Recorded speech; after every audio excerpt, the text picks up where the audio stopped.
First up, Patrick Stewart confirms he has spoken with Marvel about returning for Deadpool 3. It has come up. There's been a process, he said.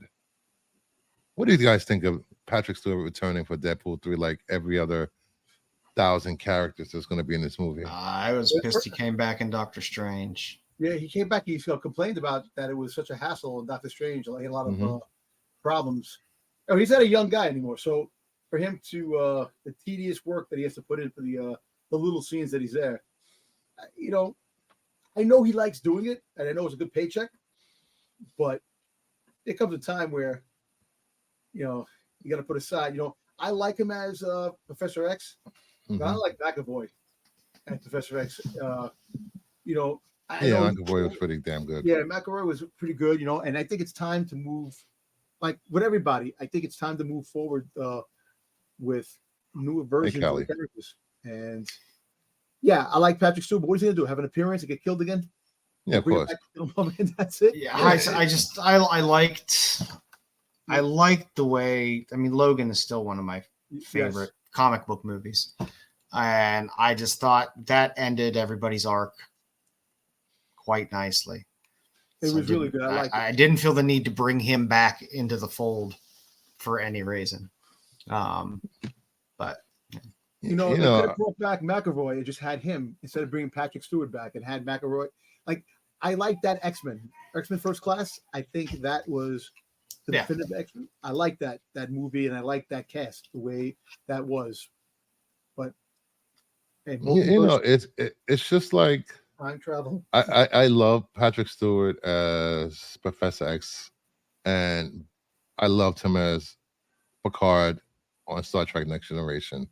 It's just when you bring these actors back at a certain age, it makes you, I don't know, it's just, you don't remember the characters the way you remember them when they were originally in the movie and on TV shows. Well, it's kind of like, I'm sorry, go ahead, Joe. No, I was just gonna say it kind of tarnishes, the ideal kind of character you had in your head from when they were at their peak playing that character. And it's like, did you really need that paycheck that bad that you had to go for that?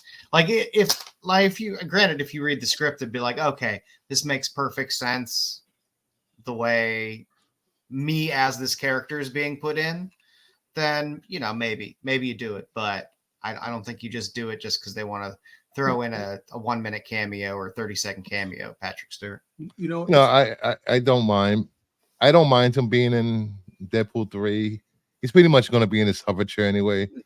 Unlike Picard, where he might as well just had a walking through the halls of the ships. I'm like, just saddled man.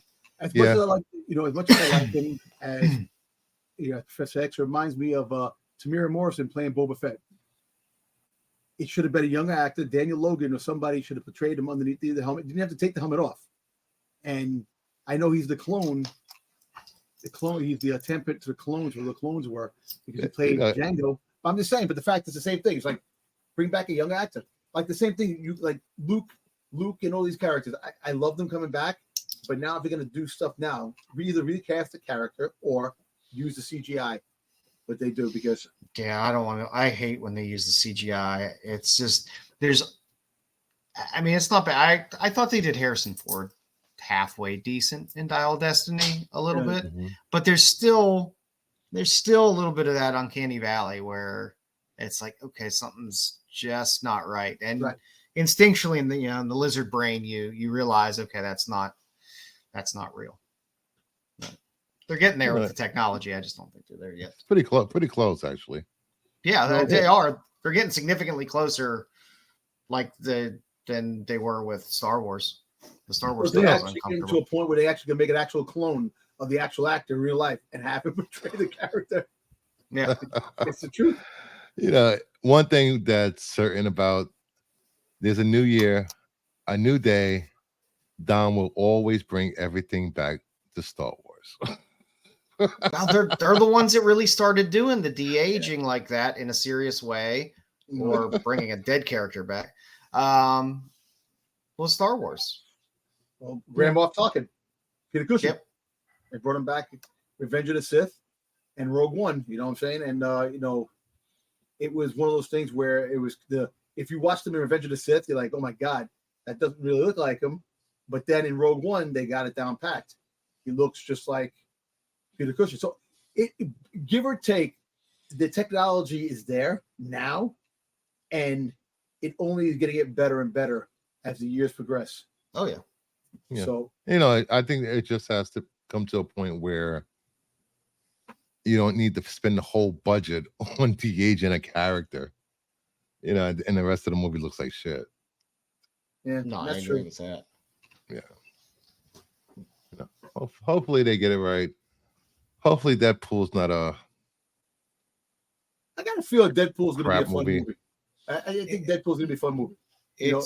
It's going to be a better reboot for the MCU than whatever. You have that. I mean, at least they're having a palate cleanser for a reboot, whereas DC just kind of went like, "Hey, here's some movies that don't mean anything anymore. We're still going to put them out. They're still fun movies." I'm not saying they're not, but I'm just saying DC should have done better with some type of palate cleanser movie to better prepare you for what's happening. You see, unfortunately, there was those 4 movies that they had no choice but to release them. They couldn't just scrap them. What they should do with Deadpool, they didn't have enough time to film anything in between taking over and hiring James Gunn. So you know what they should have did with Deadpool instead of calling it Deadpool 3? They should have called it Deadpool, Disney's Disneyfied, MCU's version of the mark, the Ark of the Mouth. We'll let this guy in here. If they let it be R-rated, and don't hold back on if Disney is putting a leash around people to let it be more PG-13 than R-rated, then I think the movie will suffer, because there'll probably be a lot of stuff that just gets edited out that would have made the movie better. But I mean, because nobody's going to go see a PG or PG-13 rated Deadpool movie. It would be boring as shit. You're going to go see this movie because it's R-rated humor, and that's what it is. It's what the character is. You're not there for some dynamic drama. It should be interesting. Hopefully, keep your fingers crossed. At some point, it became Ryan Reynolds in the suit and not him playing Deadpool. I don't know. I like him and Jackman's interplay. They make me laugh together. So I'm sure I'll get a few laughs out of that. Yeah. Now the question is the speculation in comic books going to get any type of rise? That's ridiculous. Of course it will. I mean, let's face it. It's a Deadpool movie. You're going to have a shit ton of 30-second cameos and of characters that are never going to be used again. Look at the last Miles Morales movie. Everybody speculated on every single spider variant there was in that freaking, no matter how bad movie. They were. Yeah. And the only valid one to spec on was Spot. Well, I want to go back, go back to the Madam Web movie really quick. And not, I'm just going to say this. Do I have Dom's Conspiracies ready?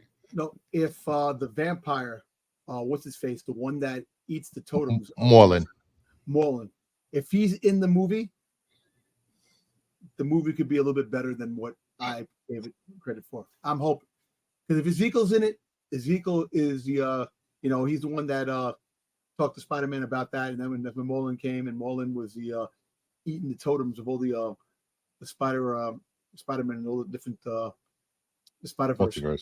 If he's in it, I'd like to see his character in it. But is Sony going to do that? That's the thing. I think they're going to have it. There's no way they're going to leave Ezekiel as the villain through the whole movie. Hopefully they don't. Well, we all know that she's going to turn to Madam Web. She's going to be the younger version sitting on the chair with all the spider things down the road, because she's supposed to be Madam Web. So it's her origin going into. I don't. Yeah. Because think about it, because there's a young Ben Parker, Peter Parker's uncle, is going to be in it. Yeah. And apparently Spider-Man is going to be born, and that's so they're trying to kill. So I think Morlun is going to be in it, because who's going after Spider-Man to kill? Because they don't want Spider-Man to be born, because it's going to change the whole timeline if Peter Parker's born. So that's what I think the story's about. So, Yeah. I just all I really want out of it is just give me a self-contained story. Don't try to make it a franchise.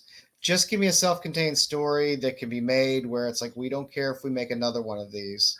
yeah, We're just gonna give you a good story. And that's what Sony should be doing. That's what they should be doing with Craven. So they should be doing with all of this. Let us just give you one really good movie. Let's not base it off a franchise or do whatever. Because if it's a good movie, you'll be able to find another story to make another story for it. Just give us one good story. I would love to see Dark Phoenix versus Scarlet Witch. well, That'd you might be see great. that in Secret Wars. You might see that. Yeah. All right. Moving on to the next freaking